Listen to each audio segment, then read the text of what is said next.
नमस्कार दोस्तों, मेरा नाम है राजके वर्मा और आप देख रहे हैं रिपोर्टर जी। अगर आपने रिपोर्टर जी चैनल को सब्सक्राइब नहीं किया तो सबसे पहले चैनल को सब्सक्राइब जरूर करें, लाइक और कमेंट्स करना बिल्कुल ना भूलें। हरियाणा कांग्रेस के भीतर महाभारत खत्म होने का नाम नहीं ले रही है। लगातार गुटबाजी हरियाणा कांग्रेस के ऊपर भारी है और इसी गुटबाजी ने कांग्रेस को पूरी तरह से हरियाणा में डुबो दिया। 2024 के विधानसभा चुनाव में एक बार को लग रहा था कि कांग्रेस इस बार 10 साल के इंतजार को खत्म करके सत्ता में वापसी कर लेगी, लेकिन कांग्रेस के आपसी झगड़े के चलते बीजेपी ने यहां बाजी मार ली और तीसरी बार सरकार भी बना ली।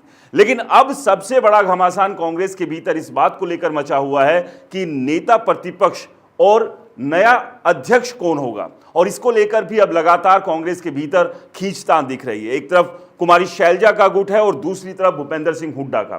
भूपेंद्र सिंह हुड्डा के नाम को लेकर तकरीबन सारे विधायक सहमत है, क्योंकि अधिकांश जो विधायक जीत कर आए हैं वो भूपेंद्र सिंह हुड्डा के करीबी है। लेकिन अब कांग्रेस हाईकमान किसी भी हाल में भूपेंद्र सिंह हुड्डा को एक बार फिर से हरियाणा कांग्रेस की कमान नहीं सौंपना चाहता है, और यही एक वजह है जिसके चलते नेता प्रतिपक्ष चुनने को लेकर इंतजार लगातार लंबा होता जा रहा है।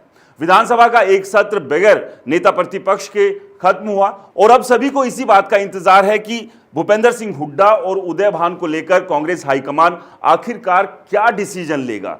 क्या इस बार भूपेंद्र सिंह हुड्डा का पत्ता जो है वो कांग्रेस काट देगी, और साथ ही साथ उदय भान को लेकर भी जो चर्चाएं हैं कि उन्हें भी जल्द बदला जा सकता है, क्योंकि जिस तरह की हार हरियाणा में कांग्रेस की हुई और खास तौर से खुद कांग्रेस के अध्यक्ष अपनी सीट नहीं बचा पाए, तो ऐसे में उनसे अध्यक्ष पद जाना पूरी तरह से तय है। अब लेकिन सवाल यह है कि नेता प्रतिपक्ष के लिए कांग्रेस हाईकमान किसे आगे कर सकती है, और इसके अलावा उदय भान को हटाकर अध्यक्ष पद किसे दे सकती है। तो यहां आपको बता दें, कई ऐसे नाम हैं जो इस रेस में सबसे आगे चल रहे हैं। रघुवीर कादियान जो कि भूपेंद्र सिंह हुड्डा के करीबी है, अशोक अरोड़ा ये भी भूपेंद्र सिंह हुड्डा के करीबी है। अगर भूपेंद्र सिंह हुड्डा को नेता प्रतिपक्ष नहीं बनाया जाता है तो भूपेंद्र सिंह हुड्डा अपने इन दो करीबियों का नाम आगे कर सकती है। लेकिन इस सबके बीच चंद्रमोहन बिश्नोई का नाम भी इस रेस में सबसे आगे चल रहा है, और इसके लिए कुमारी शैलजा भी लगातार बैटिंग कर रही है। और ऐसे में इस बात की उम्मीद जताई जा रही है कि इस बार नेता प्रतिपक्ष चंद्रमोहन बिश्नोई भी बन सकते हैं। अब इन तीनों में से किसी कांग्रेस हाईकमान नेता प्रतिपक्ष बनाती है ये तो खैर आने वाले समय में तय होगा, लेकिन जो चर्चाएं हैं उसमें यह साफ है कि भूपेंद्र सिंह हुड्डा के हाथ इस बार नेता प्रतिपक्ष का पद नहीं आना है। अब इसके बाद सबसे बड़ा सवाल यह भी है कि अध्यक्ष पद पर किसे बैठाएगी कांग्रेस हाईकमान, तो इसके लिए रणदीप सुरजेवाला को भी यह जिम्मेदारी कांग्रेस दे सकती है।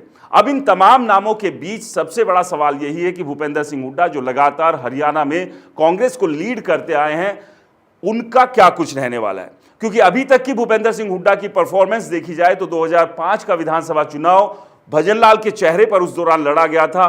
तब हरियाणा कांग्रेस को 67 सीटें मिली थी, लेकिन दिल्ली हाईकमान ने उलटफेर करते हुए भजनलाल को मुख्यमंत्री नहीं बनाया और भूपेंद्र सिंह हुड्डा को हरियाणा का मुख्यमंत्री बना दिया था। और 2005 के बाद जितने भी चुनाव हुए उसमें भूपेंद्र सिंह हुड्डा की लीडरशिप में ये चुनाव लड़े गए, लेकिन कांग्रेस एक के बाद एक चुनाव में लगातार अपनी परफॉर्मेंस को गिराती आई है। यानी कि जो बेहतर नतीजों की उम्मीद रही कांग्रेस से वो एक बार भी नहीं मिले। लगातार हुए चुनाव में कांग्रेस की हार हुई और ग्राफ लगातार कांग्रेस का हरियाणा में गिर रहा है। और सबसे बड़ी बात यही कि आपसी खींचतान के चलते अभी तक एक लंबे समय से हरियाणा में कांग्रेस अपना संगठन भी नहीं बना पाई, और इसकी बड़ी वजह यही है कि जब भी संगठन बनाने की कोशिश कांग्रेस की तरफ से होती है, भूपेंद्र सिंह हुड्डा और उनके खेमे के करीबी नेता कहीं ना कहीं टांग खींच शुरू कर देते हैं। इससे पहले भी लगातार हरियाणा में जो प्रभारी नियुक्त किए गए उनके साथ भूपेंद्र सिंह हुड्डा की खींचतान अक्सर देखी गई, और जो भी भूपेंद्र सिंह हुड्डा से अलग चला भूपेंद्र सिंह हुड्डा ने उसे रास्ते से ही हटा दिया। लेकिन अब स्थिति बदल चुकी है। अब कांग्रेस हाईकमान भूपेंद्र सिंह हुड्डा और उनके करीबियों को साइडलाइन करके नए नेताओं को आगे करना चाहती है। यानी कि हरियाणा कांग्रेस की कमान इस बार किसी दूसरे नेता को मिल सकती है, और उसमें जैसा कि पहले भी हमने जिक्र किया रघुवीर कादियान, अशोक अरोड़ा और इसके अलावा चंद्रमोहन बिश्नोई, और साथ ही साथ क्या रणदीप सुरजेवाला को कांग्रेस अध्यक्ष बना सकती है। आपका क्या कहना हमें कमेंट्स कर जरूर बताएं। रिपोर्टर जी चैनल को सब्सक्राइब नहीं किया तो चैनल को सब्सक्राइब करना ना भूलें। नमस्कार।